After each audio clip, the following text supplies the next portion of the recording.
जब हम मेंटेनेंस की टॉपिक की बात करेंगे तो मेंटेनेंस अगर आपके पास टॉपिक आता है कि आप डिस्कस करिए, मेंटेनेंस को डिस्कस करिए, तो आप हिंदू लॉज में मेंटेनेंस हम हिंदू मैरिज एक्ट में पढ़ते हैं और Hindu adoption and maintenance act में पढ़ते हैं। तो हिंदू मैरिज एक्ट में सेक्शन 24 और 25 के तहत बात करते हैं टेम्परेरी और परमानेंट मेंटेनेंस, और जो आपका section Hindu adoption maintenance act है उसमें सेक्शन 18, 19 और 20 की बात करते हैं।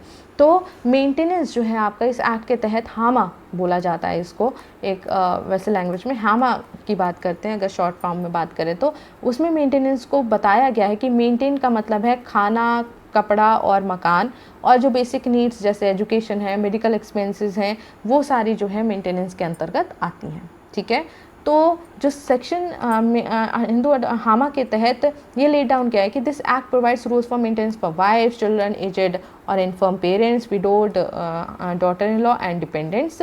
ये सब मेंटेनेंस में हामा के अंतर्गत आते हैं। The main reason behind the provision of maintenance to provide financial support. आपको जहाँ पर जो लोग अपने आप को मेंटेन नहीं कर सकते उनको फाइनेंशियल सपोर्ट प्रोवाइड कराने के लिए जो है ये मेंटेनेंस का कॉन्सेप्ट डाला गया है, और उनमें मेंटेनेंस में कौन कौन क्लेम कर सकता है उनको इंक्लूड किया गया है। कौन कौन आते हैं who can claim maintenance under हामा? वाइफ कर सकती है। ठीक है, आप हिंदू मैरिज एक्ट के तहत नहीं जा रहे हैं, आप हामा के तहत जा रहे हैं तो वाइफ कर सकती है। आपकी विधवा जो बहू है जो आपके साथ रहती है वो अपने आप को अर्न नहीं कर रही है तो कर सकती है। आपके बच्चे कर सकते हैं कि भाई मुझे मेंटेनेंस का खर्चा चाहिए, लेजिटिमेट हो चाहे जायज़ हो या नाजायज़ हो, लड़की भी जायज़ हो या नाजायज़ हो, अगर उसकी शादी नहीं हुई हो तो आपको मेंटेन करने की ऑब्लिगेशन है। Married daughter unable to maintain herself, यहाँ पे मैंने क्योंकि अनवेडेड की बात करी थी, लेकिन अगर मैरिड डॉटर है, आपने ऐसे घर में शादी करती है जिसके वो खुद को मेंटेन नहीं कर पा रहे हैं, ऐसे में अगर आपकी डॉटर भी मेंटेन नहीं हो पा रही है तो यहाँ पर भी आप पूरा मेंटेनेंस की बात नहीं करें, लेकिन हाँ कुछ अगर आप चाहें, अगर वो चाहती है कि मुझे मेंटेनेंस के पैसे दिए जाएं तो वहाँ पर कोर्ट आपको उसे दिलवा सकती है अगर ऐसी कंडीशन है जहाँ पर वो मेंटेन नहीं कर पा रही है। पेरेंट्स की बात करते हैं, आपके जो मदर फादर हैं उनकी हम लोग बात करते हैं, और एनी अदर डिपेंडेंट पर्सन में भी हम डिस्कस करेंगे कौन कौन आते हैं। राइट, मेंटेनेंस ऑफ वाइफ की बात करते हैं। यहाँ पर देखिए वाइफ की बात हुई थी ना, तो वाइफ किस में आ रही है? सेक्शन 18 में आ रही है। ठीक है, वाइफ जो है वो सेक्शन 18 में आती है, और वो क्या कहती है? The husband is obligated to maintain his wife during her life time. Obligation है which begins with marriage and continues throughout the marital relationship. जब तक आपकी शादी है तब तक वो आपको कंटिन्यू रहती है।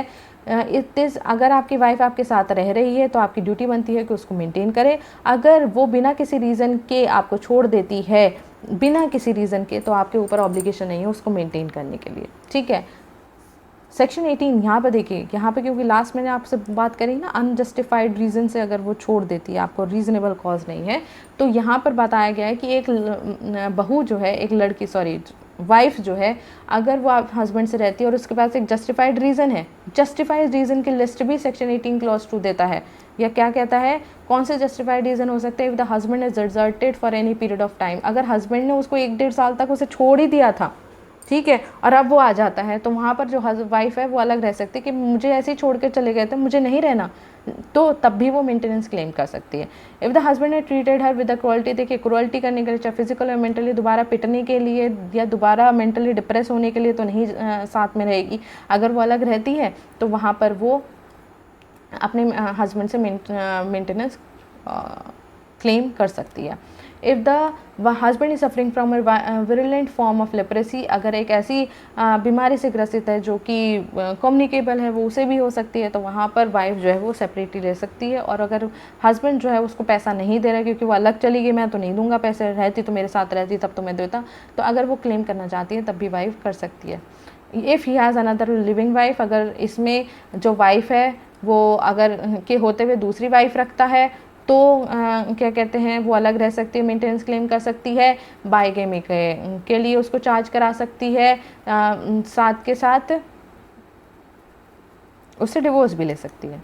ठीक है, क्योंकि वो बाइगेमी में अलग दूसरे उनसे रह रहा है, तो फिर वो डिवोर्स भी ले सकती है, मेंटेनेंस भी ले सकती है।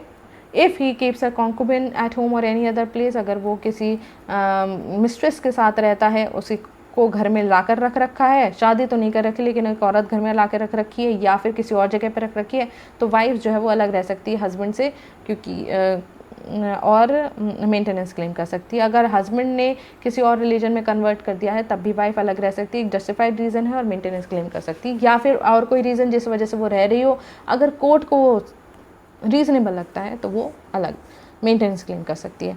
The wife will not be entitled to live in separate residence if she has been unjust or has converted to any other religion। आप मेंटेनेंस नहीं क्लेम कर सकते और ना ही ये कह सकते हैं कि मैं अलग रहूँगी, क्यों? क्योंकि वो अडल्ट्रस एक्ट में है और उसने या फिर उसने किसी और धर्म में, रिलीजन में कन्वर्ट कर लिया है, ठीक है, तो वो मेंटेनेंस भी क्लेम नहीं कर सकते।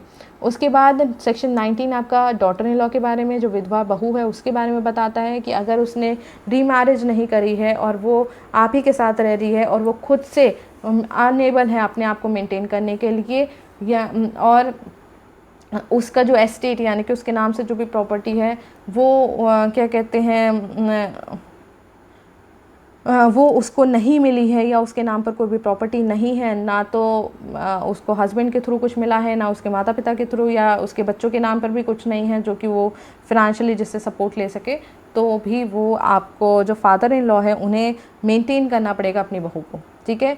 लेकिन फादर इन लॉ कब मना कर सकते हैं या फिर लायबल नहीं है मेंटेन करने के लिए? जब फादर इन लॉ के पास खुद के पास कुछ नहीं है और बहू को भी कुछ नहीं मिला, ठीक है, या फिर बहू ने दोबारा शादी कर ली, ठीक है।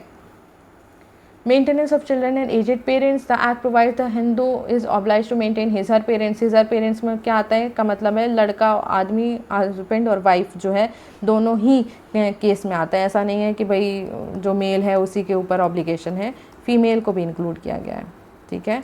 एंड एजेड और infirm parents if they are unable to maintain themselves out of their own earnings, जो वो कमाते हैं उससे खुद को मेंटेन नहीं कर पा रहे हैं तो आपके ऊपर ऑब्लिगेशन बनता है, चाहे मेल हो फीमेल हो, उनके बच्चे हुए, उनके पेरेंट्स हुए, उनको ऑब्लिगेशन बनता है कि वो उनको मेंटेन करें।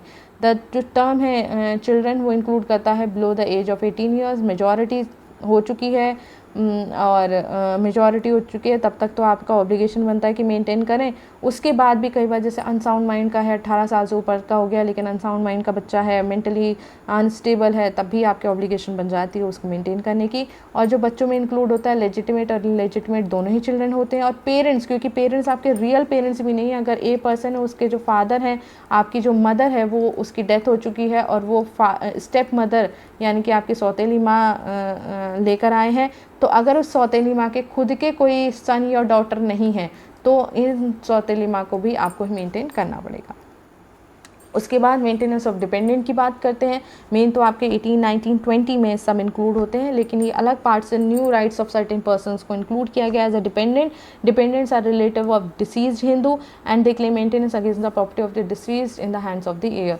यानी कि अगर क्या कहते हैं उसका जो है एक कोई प्रॉपर्टी है, जॉइंट फैमिली प्रॉपर्टी है, उससे अर्निंग्स होती हैं, ऐसे में वो जो ए पर्सन है इसकी डेथ हो जाती है, वो सारा जो खर्चा जो मेंटेन करता है या फिर जो प्रॉपर्टी है जो भी उसको खर्चा मिलता है वो इसी प्रॉपर्टी से मिलता है, जो भी उसका करता है यानी कि जो हेड है उससे जो ये वाइफ है वो क्लेम कर सकती है कि भाई मेरे मेंटेनेंस के लिए पैसे चाहिए, ठीक है। The term heir includes all those person और whom the estate of the deceased devolves, ठीक है।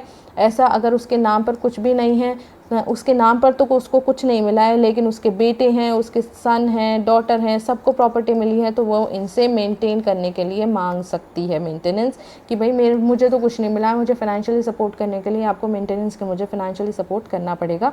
तो वहाँ पर कोर्ट जो है आप कोर्ट जा सकते हैं। It does not arise during the life time of the person. यहाँ पे जो ये जो ए पर्सन है उसके होते हुए किसी और से नहीं मांगेगी, उसके होते हुए तो वो इसी से मांगेगी अपने हस्बैंड से, ठीक है, लेकिन उसके मर जाने के बाद जो है वो और लोगों से क्लेम कर सकती है जो कि उस एस्टेट जो जिनको हिस्सा मिला है, उसको कुछ नहीं मिला है। अगर कुछ मिला होता तो वो केपेबल होती अपने आप को मेंटेन करने की, उसको कुछ नहीं मिला है, जैसे पार्टीशन, विल के थ्रू पार्टीशन हो गया, विल के थ्रू बच गया, उसको कुछ नहीं दिया गया, तो ऐसे में वो मेंटेनेंस मांग सकती है, ठीक है।